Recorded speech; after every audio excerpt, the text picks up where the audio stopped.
Hello friends, welcome to my channel English now and then. Friends, প্রতিদিনের মতো আজকেও আমি আরেকটি নতুন টপিক নিয়ে ভিডিও শুরু করছি। আজকের টপিকটি একবারই ব্যতিক্রমধর্মী। যেমন বদমাশ কোথাকার, বেয়াদব কোথাকার, অসভ্য কোথাকার, মিথ্যাবাদী কোথাকার, এবং আরও থাকছে আজকের ভিডিওতে এটা একেবারে হাস্যকর, চাকরিটা একেবারে অবিশ্বাস্য। এই বাক্যগুলোকে আমরা যদি ইংরেজিতে ট্রান্সলেশন করতে চাই তাহলে আমাদেরকে ইউজ করতে হবে আটারলি। আরও ভালোভাবে বোঝার জন্য আমরা ইংরেজিতে একটি রুল ব্যবহার করব, এবং রুলটি হচ্ছে subject plus emphasiser plus utterly plus other word.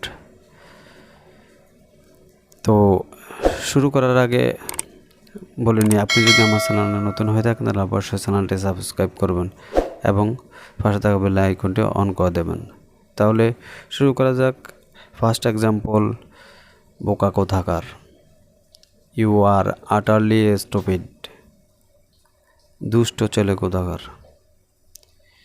You are আটারলি এ নটি বয়। Next sentence.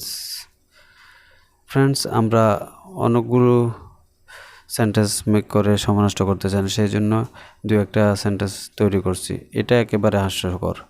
This is আটারলি ridiculous. ঘটনাটি একেবারে হাস্যকর। The incident is আটারলি incredible. Now this is your turns. অসভ্য কোথাকার। এই সেন্টেন্সটির ইংরেজি মিনিং কী হবে তা কমেন্ট বক্সে অবশ্যই জানাবেন। Thank you.